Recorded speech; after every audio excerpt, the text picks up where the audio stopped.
कारगर, सबसे ज़बरदस्त हेलीकॉप्टर है जो कि अपाची है। तो भारत ने अपाची लिया। अब कहानी ये होती है, हथियार है, इसका जो गोला बारूद है, इसका जो एम्यूनिशन है, इसका जो असला है, वो हम आपको नहीं देंगे। या देंगे तो 2 हफ्ते के बाद दे देंगे। शुरू से शुरू करते हैं। 23-24 फरवरी की दरमियानी जो उनको गाइड कर रही हूं। ऐसा भी हो सकता है कि 10 यूक्रेनियन सोल्जर्स हो, उसके साथ 1 या 2 नेवी सील हो। जय हिंद दोस्तों, मैं हूं मेजर गौरवारी और आप देख रहे हैं द चाणक्य डायलॉग्स। दोस्तों, इसके पहले कि आप पूरा वीडियो देखें, मेरी आपसे रिक्वेस्ट है, गुजारिश है, विनती है कि इस वीडियो को लाइक करिए और हमारे चैनल को सब्सक्राइब करिए। बेल आइकन दबाना बिल्कुल मत भूलिएगा। तो दोस्तों, हाल ही में लाइट कॉम्बैट हेलीकॉप्टर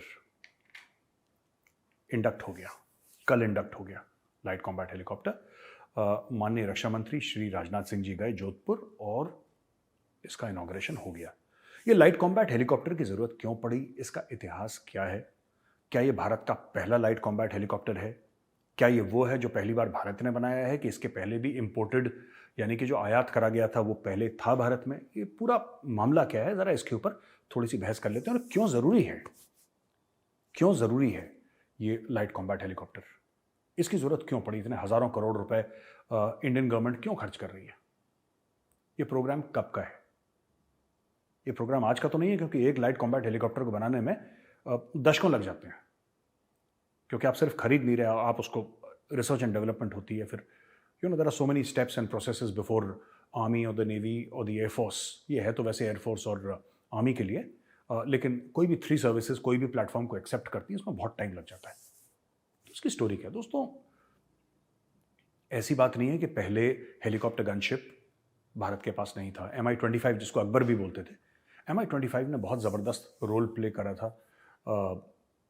श्रीलंका में जो ऑपरेशन पवन हुआ था, इंडियन पीस कीपिंग फोर्सेस गई थी वहां पे, LTT के खिलाफ ज़बरदस्त काम करा था और काफ़ी सारे मिशंस फ्लाई करे। LTT डरती थी, LTT इसको क्रोकोडाइल बोलती थी क्योंकि ये मगरमच्छ की तरह लगता था और ये बहुत ही एक फियरसम किस्म का हेलीकॉप्टर हुआ करता था। आज भी है इंडियन एयरफोर्स के पास। अच्छा, फिर हाल ही में आपने देखा कि अपाचीज लिए, ये AH-64 अपाचीज जो अमेरिका से आए थे। बोइंग बनाता है, बोइंग कंपनी जो पैसेंजर प्लेन्स भी बनाता है, बोइंग का एक विंग है डिफेंस वाला, वो अपाचीज बनाता है। दुनिया का सबसे कारगर, सबसे ज़बरदस्त हेलीकॉप्टर है जो कि अपाची है। तो भारत ने अपाची भी ले लिया। अब कहानी ये होती है कि साहब, अगर भारत ने अपाची ले ली और भारत की अमेरिका से इतनी बनती है, तो भारत डायरेक्टली पैसा अगर भारत के पास है तो 50-100 आपको जितने भी चाहिए आप अमेरिका को ऑर्डर दीजिए।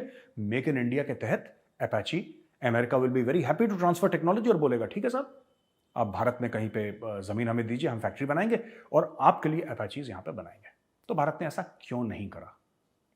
भारत ने इसलिए नहीं करा दोस्तों क्योंकि मैं आपको ले जाता हूं 1999 कारगिल में।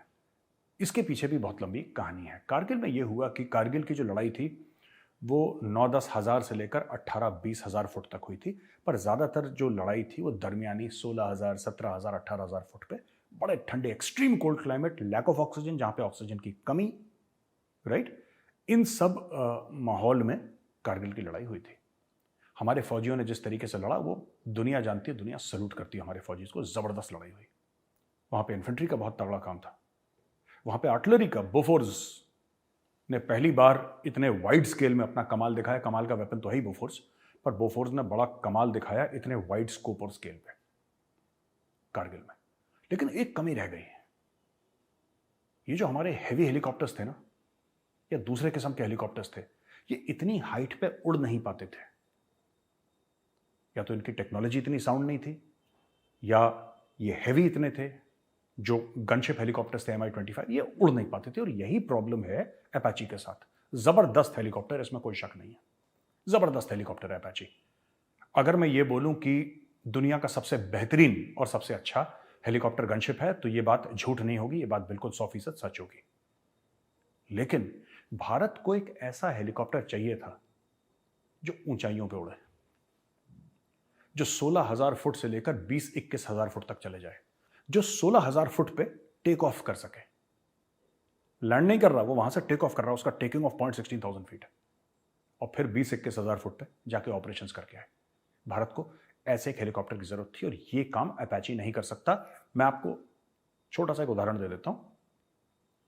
ये जो हमने लाइट कॉम्बैट हेलीकॉप्टर जिसका नाम प्रचंड है, ये हमने इंडक्ट करा। ये दोस्तों, ये जो हेलीकॉप्टर है, दिस इज 5.8 टन, 5.8 टन का है ये हेलीकॉप्टर, जो बहुत हल्का माना जाता है। जो अपाची है वो 10 टन का है। अब 10 टन का उसका इंजन जितना भी मजबूत हो, जितना भी कारगर हो, जितना भी जबरदस्त हो, लेकिन जहां पे ऑक्सीजन की कमी, जहां पे हवा की कमी होती है, क्योंकि हेलीकॉप्टर उड़ता कैसे है, जो हेलीकॉप्टर के पंखे होते हैं, जो रोटर्स होते हैं, वो हवा को नीचे फेंकते हैं, और जब वो हवा को नीचे फेंकते हैं तो फिर ऑपोजिट डायरेक्शन में हेलीकॉप्टर उड़ता है। मैं आपको आसान शब्दों में बता रहा हूँ, इसमें बहुत एरोडायनेमिक्स का भी खेल है और किस तरीके से फ्लाइंग होती है। ये इतना आसान नहीं है जितना मैं समझा रहा हूँ, लेकिन बताने के लिए, हेलीकॉप्टर को उड़ने के लिए हवा चाहिए। हवा तो खैर प्लेन को भी उड़ने के लिए चाहिए, लेकिन प्लेन्स क्या है कि जेट इंजन के साथ उड़ते हैं, तो उनका मामला थोड़ा सा अलग है। इसका तो डायरेक्टली हवा से ताल्लुक है, तो हवा जितनी फेंक पाएगा उतना हेलीकॉप्टर उड़ पाएगा। तो ये हेलीकॉप्टर इतने वेट के साथ उतने कम ऑक्सीजन में रेरेफाइड एटमॉस्फेयर पे नहीं उड़ पाते, इसलिए भारत को जरूरत थी एक लाइट कॉम्बैट हेलीकॉप्टर की।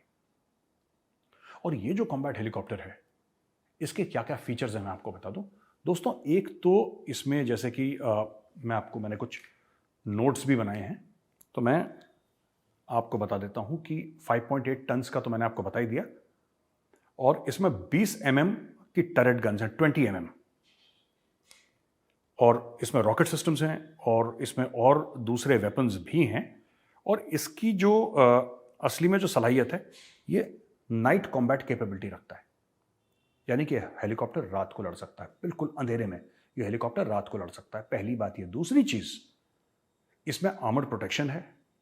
तीसरी बात, इसमें स्टेल्थ फीचर्स हैं, यानी कि ये रडार का जो क्रॉस सेक्शन है, जो सिग्नेचर है, जो रडार पे आएगा, वो कम दिखाई देगा, जितना होना चाहिए उससे बहुत कम दिखाई देगा। तो ये सुरक्षा करता है और ऑपरेशनल सीक्रेसी रखता है, हेलीकॉप्टर की भी, मिशन की भी और क्रू की भी। जो क्रू की सेफ्टी सिक्योरिटी है वो कम रखता है। इसमें काउंटर मेजर्स भी हैं, जैसे फ्लेयर्स हो गए, जब कोई मिसाइल आती है इसको मारने के लिए, तो उससे कैसे निपटना है, इसमें ये भी है। इसमें कुछ मिसाइल्स हैं इसमें। तो दोस्तों, इसमें जो हथियार हैं, 20 mm की कैनन है जो उसके नोज पे माउंटेड है। इसमें मिस्ट्रल मिसाइल्स हैं जो कि एयर टू एयर है, यानी कि सामने से अगर कोई हवाई जहाज आता है, कोई हेलीकॉप्टर आता है, उसको मार गिराने की क्षमता रखने वाला फ्रेंच ओरिजिन की मिसाइल्स हैं ये। इसके अलावा एक और मिसाइल है, ध्रुवस्त्रा जिसको कहा जा रहा है, और इसको हेलिना भी कहते हैं। बेसिकली क्या है कि नाग ही है। नाग मिसाइल, एंटी टैंक मिसाइल आपने सुनी होगी, ये नाग एंटी टैंक मिसाइल ही है, with N extended range on a helicopter platform. ठीक है। इसके अलावा कई सारी और चीजें हैं, और जैसे जैसे इसके आइट्रेशंस आएंगे और इसमें कैपेबिलिटीज और फैसिलिटीज बढ़ती जाएंगी। मैं ज़्यादा टेक्निकल चीज़ों में नहीं जा रहा, आपको मोटा मोटी समझा रहा हूं कि ये हेलीकॉप्टर है कि अब ये इंपॉर्टेंट क्यों है भारत के लिए। देखिए, जब लड़ाई होती है दोस्तों, तो डिप्लोमेटिक प्रेशर आता है। आज की तारीख में अमेरिका, ठीक है, हमने अमेरिका से कुछ हवाई जहाज ले लिया, हमने रशिया से ले लिया, हमने सबसे ले लिया।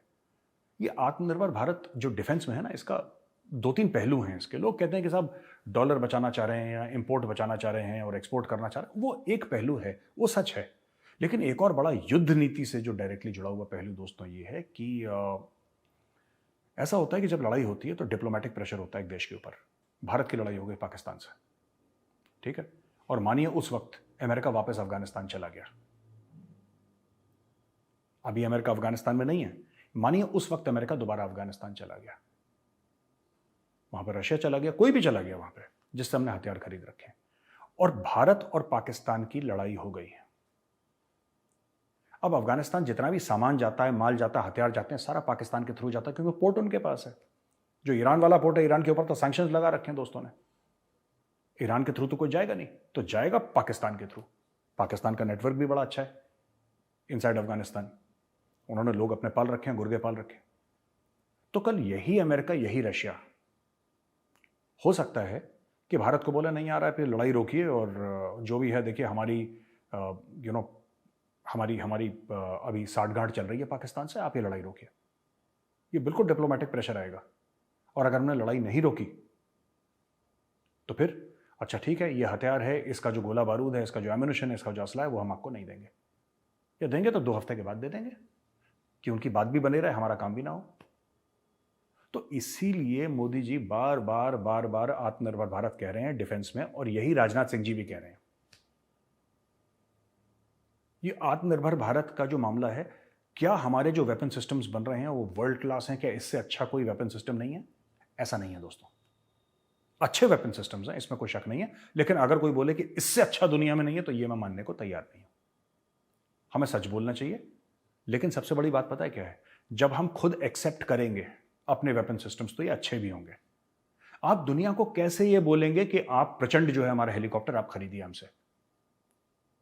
हम इस्तेमाल करना चाहते हैं अपाची, हम इस्तेमाल करना चाहते हैं वेस्ट के हेलीकॉप्टर्स। दुनिया को बोल रहे हैं तुम हिंदुस्तानी खरीदो हेलीकॉप्टर, तो दुनिया तो ये बोलेगी ना भाई पहले अपना खुद का इस्तेमाल करो। तो वही एक और लॉजिक है, ये प्रचंड भारत में बनेगा, भारतीय इसको बनाएंगे। प्रचंड is made in India, by Indians, design by Indians, armed by Indians, phloem into combat by Indians. तो ये एक चीज है। और नो डाउट जो मैंने एयरफोर्स वालों से बात करी है, जिनको इसके बारे में नॉलेज है एयरफोर्स वालों से, जो सर्विंग ऑफिसर्स हैं, उन्होंने बोला है कि जबरदस्त प्लेटफॉर्म है। और एक किसी एयरफोर्स के ऑफिसर ने तो मोहम्मद अली को कोट करते हुए बोला भी था, पूछा कि प्रचंड कैसा है, बोला कि floats like a butterfly, stings like a bee. वो मोहम्मद अली का बड़ा फेमस बॉक्सिंग का कोट है कि floats like a butterfly, stings like a bee. तो ये इसके बारे में हमारे एयरफोर्स ऑफिसर्स का मानना है कि बहुत ज़बरदस्त प्लेटफॉर्म है। तो ये हमें दोस्तों, ये क्या क्या कर सकता है, जैसे मैंने बोला कि ध्रुवास्त्र जो मिसाइल है, हेलिना या नाग कह लीजिए, विद एन एक्सटेंडेड रेंज, ये जमीन पे टैंकों को मार गिरा सकती है।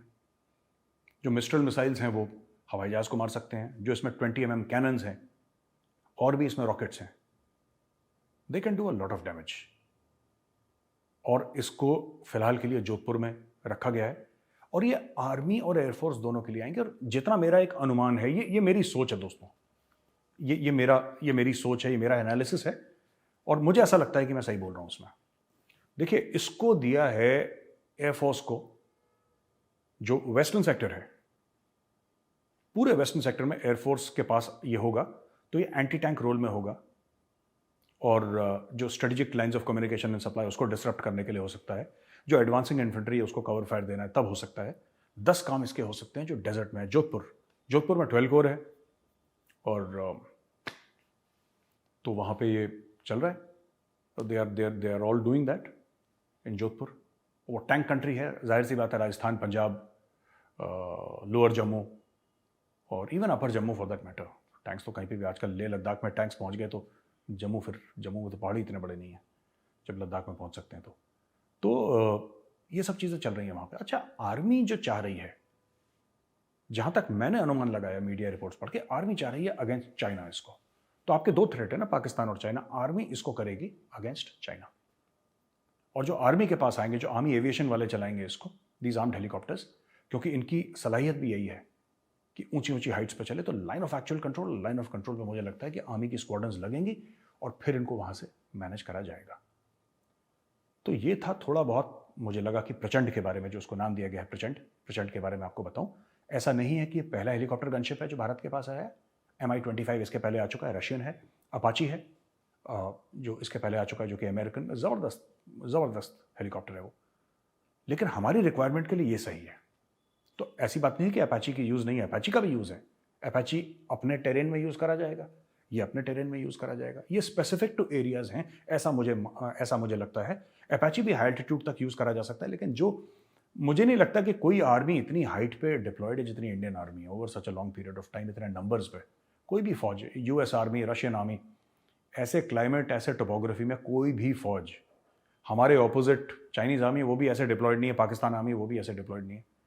वर्ल्ड के हाईएस्ट बैटलफील्ड में इंडियन आर्मी है, सियाचिन ग्लेशियर पे, वहाँ पे कोई नहीं है। सियाचिन ग्लेशियर के 1 इंच ज़मीन पे पाकिस्तानी फौज नहीं है। वो अपने लोगों को झूठ बोलते हैं कि we are on Siachen, they are not on Siachen, वो स्कर्दू में नीचे पड़े हुए हैं, they are not on Siachen glacier. तो ये जो पूरी चीज़ मैं आपको बता रहा हूँ, ये थोड़ा सा, जिसको लबो लुबाब कहते हैं, एक जिस्ट है, एक निचोड़ है इसके बारे में, आपके लाइट कॉम्बैट हेलीकॉप्टर प्रचंड के बारे में। दोस्तों, ये अब मैं थोड़ा सा चलता हूँ दूसरा, जो लड़ाई चल रही दुनिया की अभी सबसे बड़ी, and the only conventional oblique semi conventional battle that is happening आजकल, जो रशिया यूक्रेन की बात है। यूक्रेन ने रशिया को वापस ठोकना शुरू कर दिया। जब फरवरी में लड़ाई शुरू हुई थी इस साल, तो लोग ये कह रहे थे कि यार रूस आएगा, रूस इतना बड़ा है, the Russian bear will come, एक थप्पड़ लगाएगा, यूक्रेन मर जाए। लेकिन ऐसा हुआ नहीं है, ऐसा हुआ नहीं है। और इसके पीछे कई कारण हैं। रूस की फौज 2-3 गुना बढ़ी है यूक्रेन से। रूस का साइज यूक्रेन से पता नहीं कितना गुना बड़ा है, मैं बता नहीं सकता आपको। रूस की इकोनॉमी यूक्रेन से बहुत बड़ी है। रूस के पास टैंक ज्यादा है, रूस के पास मिसाइल ज्यादा है, रूस के पास इन्फेंट्री ज्यादा है, रूस के पास स्पेशल फोर्सेस ज्यादा है। फिर ये फंस क्या गए यहां पे?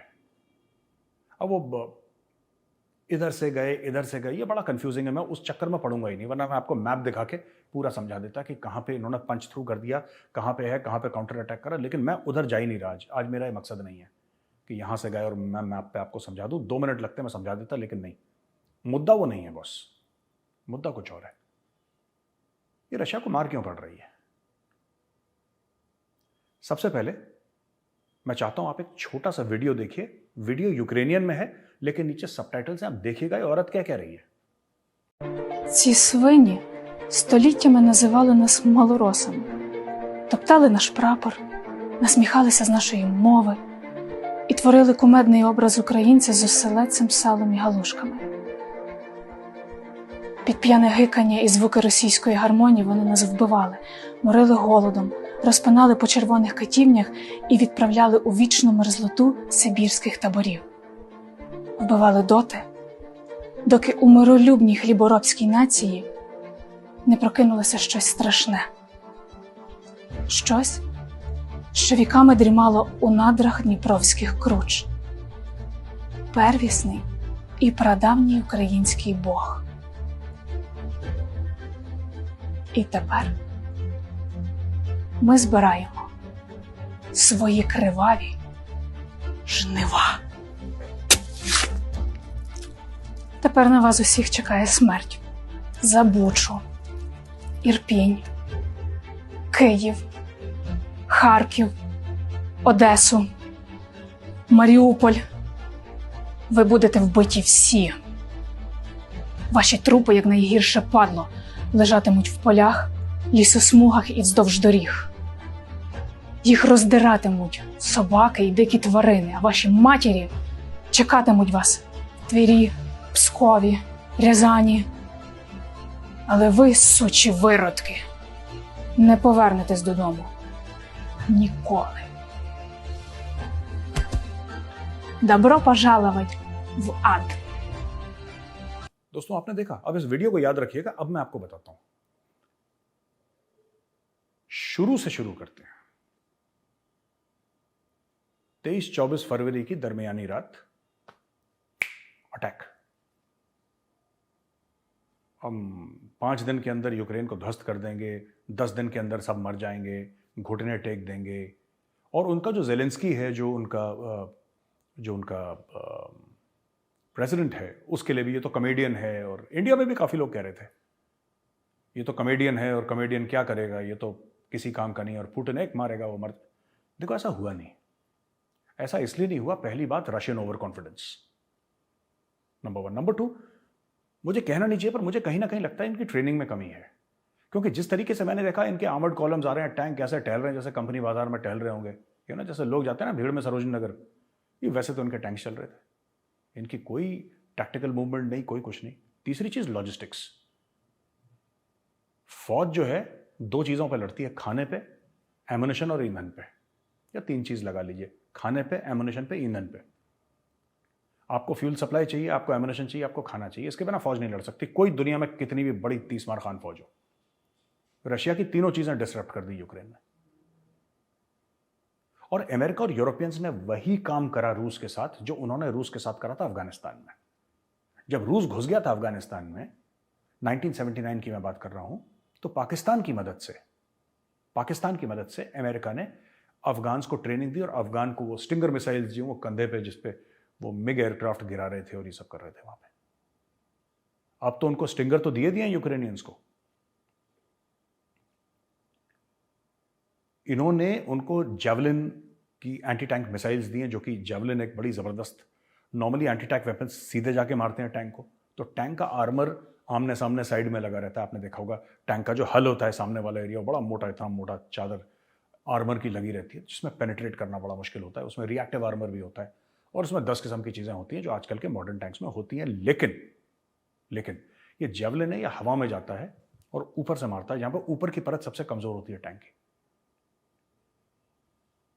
इन्होंने वो कामेकाजी ड्रोन जो सुसाइड ड्रोन है वो दिए, कुछ इन्होंने खुद वो शादी वाले ड्रोन के अंदर ग्रेनेड डाल के बनाना शुरू कर दिया यूक्रेनियंस ने।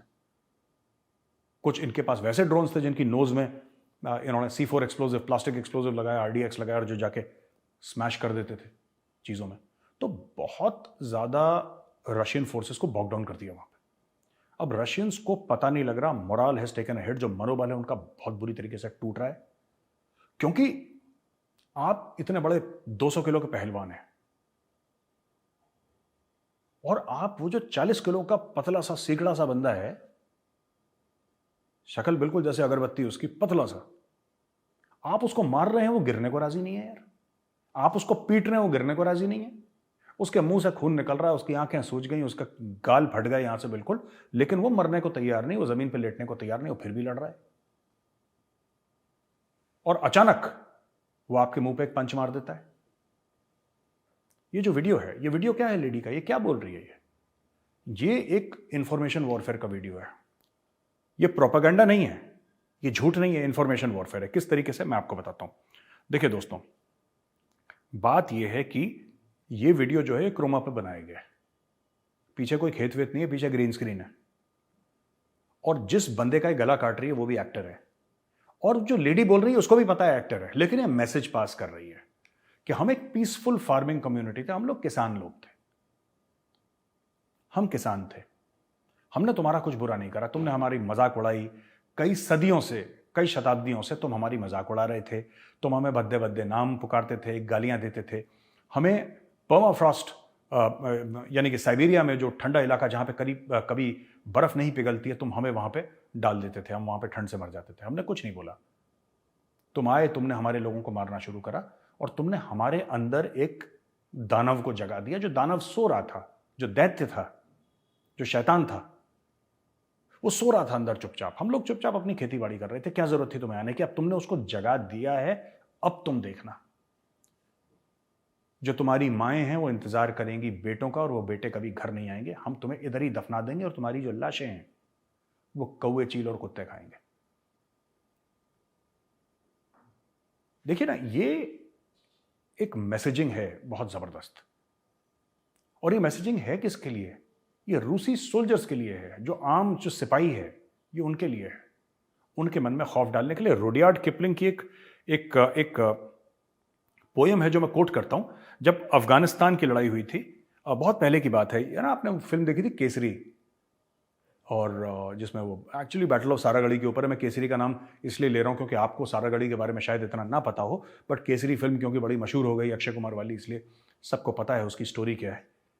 तो उसी के आसपास जब लोग लड़ते थे, अंग्रेजी फौजी भी थे वहां पे, और अंग्रेज फौजी भी थे, और ब्रिटिश इंडियन आर्मी में जो भारतीय थे वो भी थे वहां पे, सब अफगानिस्तान में लड़ रहे थे। तो रुडयार्ड किपलिंग की एक बड़ी मशहूर पोएम है कि when you are wounded and left on Afghanistan's plains and the women come out to cut up what remains, just roll up your rifle and blow out your brains and go to your god like a soldier. इसमें कुछ God की और just की spellings वो पुराने type की लिखी हैं, GAWD एंड JEST वगैरह, लेकिन इसका मतलब क्या है? ये रुडयार्ड किपलिंग एक अंग्रेज पोएट, ब्रिटिश जो लड़के हैं, जो यंग लड़के हैं, उनको ये कह रहा है कि यार देखो, तुम अफगानिस्तान में गए हो लड़ने के लिए, एक बात ध्यान रखना, जब तुम चोटिल हो जाओगे, जमीन पे गिर जाओगे, जख्मी हो जाओगे, फिर देखना वहां से, घरों से, पहाड़ों से औरतें आएंगी, किसी के हाथ में दराती होगी, किसी के हाथ में कुल्हाड़ी होगी, किसी के हाथ में चाकू होगा, और वो तुम्हारे टुकड़े टुकड़े करेंगे। और इसके पहले कि वो तुम्हारे टुकड़े करें, तुम अपनी राइफल लो, अपनी कनपट्टी पे लगाओ, खुद को गोली मार दो, and go to your God, एक फौजी की तरह अपने भगवान के पास जाना, वरना तुम्हारी बहुत दुर्गति होगी। अब इस चीज को मिलाइए, ये जो पोएम है रुडयार्ड किपलिंग की, इसको मिलाइए वो जो यूक्रेनियन लेडी क्या बोल रही है। वो रशियंस को संदेश वही दे रही है जो रुडयार्ड किपलिंग ने खुद के लोगों को दिया था कि तुम फंस गए हो यहां पर बुरी तरीके से। और अंग्रेजों का अफगानिस्तान में बहुत बुरा हाल हुआ था दोस्तों, और वही बुरा हाल रशियंस का हो रहा है। रशियंस रुकने का नाम नहीं ले रहे और वहां पे यूक्रेनियंस उनको मार रहे हैं, पीछे भगा रहे हैं, काउंटर अटैक कर रहे हैं और रशिया कंफ्यूज्ड है। रशिया कह रहा है यार ये इतना छोटा सा देश बिलांद भर का, ये लोग मर क्यों नहीं रहे, ये लोग हार क्यों नहीं रहे? और वो इसलिए नहीं हार रहे, एक तो मोराल है, अपने वतन के लिए लड़ रहे तो मोराल हाई रहता है। दूसरी चीज, अमेरिका ने और लोगों ने यूक्रेनियंस को इतने हथियार दे दिए हैं और किसी को नहीं पता कितनी अमेरिकन स्पेशल फोर्सेस यूक्रेनियन के साथ लड़ रही होंगी आज की तारीख में। कोई मना नहीं कर सकता। मैं ये नहीं कह रहा कि लड़ रही हैं, मैं ये नहीं कह रहा, लेकिन मैं आपसे ये कह रहा हूं कि कुछ नहीं पता यूक्रेनियन आर्मी की यूनिफॉर्म में कितने नेवी सील लड़ रहे होंगे और कितने उसमें डेल्टा फोर्स वाले लड़ रहे होंगे, कितने यूएस आर्मी स्पेशल फोर्सेस वाले लोग लड़ रहे होंगे उनके साथ। उनको कंसल्टेंसी दे रहे होंगे, उनको बता रहे होंगे, उनके लिए टैक्टिक्स बना रहे होंगे, स्ट्रेटजी बना रहे होंगे और खुद लड़ रहे होंगे। क्योंकि यूक्रेनियंस का ऐसा कोई लड़ाई वड़ाई से लंबा कोई संबंध रहा नहीं है ऐसा कि हम बोले यूक्रेन ने बड़ी तीसमार खान की हरकतें करी थी किसी लड़ाई पे। ये कोई तो है जो पीछे से इनको सपोर्ट कर रहा है। आपको कुछ नहीं पता अगर ब्रिटिश एसएस वहां पे बीच में पड़ी होता, you don't know. Boris Johnson आया था ना यूक्रेन, जेलेंस्की से मिला था, उसकी वाइफ से मिला था, हाथ मिलाया था दोनों से उसने। आपको कुछ नहीं पता, वहां पे पूरी एक रेजिमेंट एसएस की, स्पेशल एयर सर्विस, जो ब्रिटिश की स्पेशल फोर्सेज है वहां पे, जो उनको गाइड कर रही हो। ऐसा भी हो सकता है कि 10 यूक्रेनियन सोल्जर्स हैं, उसके साथ 1 या 2 नेवी सील हो जो उनके साथ एक्शन कर रहे हैं, और लेटेस्ट वेपन्स जो रशिया के पास है ही नहीं। इन्होंने पूरी तरीके से खड़का दिया रशिया को, और अमेरिका सिर्फ मुंह से बात कर रहा है। लड़ यूक्रेनियंस रहे हैं, पीठ पीछे उनके साथ कौन लड़ रहा है मुझे नहीं पता, ये मेरा गैस वर्क है, ये सिर्फ मैं एनालाइज कर रहा हूं। क्योंकि जिस काबिलियत से यूक्रेनियंस लड़ रहे हैं आज की तारीख में और जिस तरीके से वो रशियंस को पछाड़ रहे हैं दोस्तों, ये सिर्फ जोश और जज्बे से नहीं हो सकता। जोश और जज्बा लड़ाई में बहुत इंपॉर्टेंट है, लेकिन और भी चीजें हैं जो इंपॉर्टेंट है। उनकी वेपनरी, उनके टैक्टिक्स, उनकी स्ट्रैटेजी, कौन उनको गाइड कर रहा है। तो ये खबर आई है कि रशिया को बुरी तरीके से पछाड़ा जा रहा है और रशिया जो है biggest advance since the war began, Ukraine punches through Russian lines. बिल्कुल जो रशियन लाइंस थी, जो उनका डिफेंस था, उनके थ्रू पंच करके बिल्कुल आगे चला गया यूक्रेन। अच्छा, आखिरी चीज मैं चाहता हूं कि आप एक छोटा सा वीडियो देखें। पर मैं दूसरा उदाहरण देता हूं आपको। आप सब जानते हैं कि हमारे एक पड़ोसी हैं जो माने एक किस्म से, जैसे हम आईटी के एक्सपर्ट हैं, इंफॉर्मेशन टेक्नोलॉजी के, वो इंटरनेशनल टेररिस्ट के एक्सपर्ट हैं। हाँ? अब उनके यहां, और सालों से ये चल रहा है कि हम इसका सामना कैसे करें। और इसमें जो है हम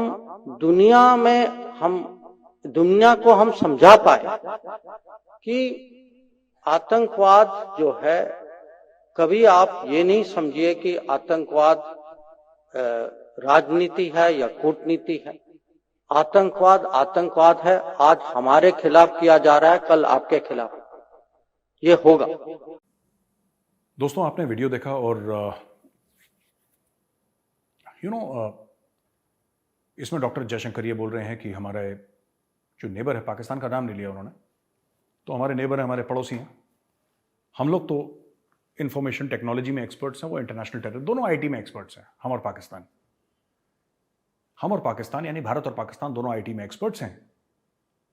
हम लोग इंफॉर्मेशन टेक्नोलॉजी में एक्सपर्ट्स हैं और पाकिस्तान जो है इंटरनेशनल टेररिज्म में एक्सपर्ट है। अच्छा, उन्होंने पाकिस्तान का नाम नहीं लिया, उन्होंने सिर्फ नेबर बोला। तो नेबर तो हमारे बहुत सारे हैं। श्रीलंका हमारा नेबर है, म्यांमार हमारा नेबर है, भूटान हमारा नेबर है, ठीक है, हमारा बांग्लादेश नेबर है, हमारा चाइना नेबर है। किसी ने कुछ नहीं बोला, सिर्फ पाकिस्तान को मिर्ची लगी। ऐसा क्यों है? वाई? सिर्फ पाकिस्तान को बुरा क्यों लगा? चीन को तो बुरा नहीं लगा, नेपाल को तो बुरा नहीं लगा, श्रीलंका को, म्यांमार को, किसी को बुरा नहीं लगा। बांग्लादेश ने कुछ नहीं बोला, सिर्फ पाकिस्तान में एक चुलबुलाहट सी हो गई कि हमें बोल दिया। इसका मतलब आप मानते हैं आप टेररिस्ट हैं। अच्छा, एक और छोटा सा वीडियो देखिए इमरान खान साहब का। 2014, the TTP, the Pakistani Taliban, they slaughtered 150 school children in what was called the APS, the Army Public School. There was a reaction within Pakistan. All the political parties then signed a paper called the National Action Plan. And we all decided after that that we will not allow any militant groups to operate inside Pakistan. Until we came into power, the governments did not have the political will, because when you talk about the militant groups, they still have about 30 to 40,000 armed people who have been trained and in some sort of a theater, who fought either in Afghanistan, maybe in Kashmir. So we were the first government who has now started disarming all the militant groups. This is the first time it is happening. We have taken over their institutes, their seminaries. देखा दोस्तों आपने, खान साहब क्या बोल रहे हैं, हमारे यहाँ 40,000 टेररिस्ट हैं। तो मैं पाकिस्तानी टीवी एंकर से बोल रहा हूँ, जो भी एनालिस्ट हैं, जो कि यूट्यूब पे आते हैं, हर जगह आते हैं कि जी हमें तो ऐसा बोल दिया जयशंकर साहब ने, हमें भी जवाब देना चाहिए। जयशंकर साहब ने गलत क्या बोला? आप ये छोड़ दीजिए ना, मैं पाकिस्तानियों से बोल रहा हूँ जो ये देख रहे हैं, और आप लिखिएगा कमेंट्स में, जयशंकर साहब ने जो बोला, ऐसे बोला, गलत बोला, सही। आप क्या जयशंकर साहब सच बोल रहे हैं, झूठ बोल रहे हैं? अगर वो सच बोल रहे हैं तो आप चुप रहिए, अगर झूठ बोल रहे हैं तो फिर आप अपने तथ्य दीजिए कि नहीं साहब, इंडिया के फॉरेन मिनिस्टर ने बात गलत बोली, हमारे यहाँ टेररिस्ट नहीं है। आपने खुद हाफिज सईद को जेल में डाला कि नहीं डाला? आपने खुद, आपकी कोर्ट्स ने खुद हाफिज सईद को जेल में डाला। क्यों डाला भाई? आप ये तो बताइए ना कि क्यों डाला। उसने जेब काटी थी किसी का प्लॉट घेर लिया था, किसी की भैंस खोल ली थी, किसी के क्या मतलब खेत में कब्जा कर लिया था। करा क्या था हाफिज सईद ने? पहली चीज। दूसरी चीज, चीन बार बार जैश ए मोहम्मद को बचाता है यूनाइटेड नेशंस पे। जैश ए मोहम्मद कहां पे बेस्ड है? भावलपुर, जो कि पाकिस्तान में। मौलाना मसूद अजहर कहां का रहने वाला है? भावलपुर, पाकिस्तान का, वो भी पाकिस्तानी है। झूठ बोल दिया डॉक्टर जयशंकर ने। ठीक है, ये लश्कर तैयबा, जैश ए मोहम्मद, हिजबुल मुजाहिदीन कहां है? ये पाकिस्तान के अंदर है। राइट? अब और आगे बढ़ते हैं। आपका तहरीक तालिबान पाकिस्तान, जो आप ही को ठोक रहा है, उसके नाम में पाकिस्तान है भाई। वो तहरीक तालिबान पाकिस्तान है। वो कहता है हम पाकिस्तानी हैं, वो कहता है हमें फक्र है, हमें गर्व है, हम पाकिस्तानी हैं, और हम पाकिस्तानी फौज को ठोकेंगे। एफएटीएफ में कौन है? क्या चाइना एफएटीएफ में है? बांग्लादेश एफएटीएफ में है? श्रीलंका एफएटीएफ में है? या म्यांमार एफएटीएफ में? नेपाल एफएटीएफ में? कौन है एफएटीएफ में? आप है ना। लेकिन जयशंकर साहब ने झूठ बोल दिया। मतलब आप अगर चाहते हैं दोस्तों, पाकिस्तानी भाइयों बहनों से मैं कह रहा हूं, अगर आप चाहते हैं तरक्की करना, if you want to progress in life, तो एक बात ध्यान रखिएगा, आप हर समय एक बात ध्यान रखिएगा, जब तक आप अपनी गलती कबूल नहीं करेंगे, दुनिया आपको आईना दिखाती रहेगी। डॉक्टर जयशंकर ने ना सच बोला ना झूठ, उन्होंने सिर्फ आपको आईना दिखाया। आपको इसको झूठ समझना है झूठ समझिए, सच समझना सच समझिए, आपकी मर्जी है। This is totally your wish, आपको जो समझना है। बस दोस्तों, आज का मेरा वीडियो यहीं तक था। मैं जल्दी से जल्दी दोबारा आऊँगा एक और वीडियो लेकर आपके पास। तब तक के लिए जय हिंद, धन्यवाद।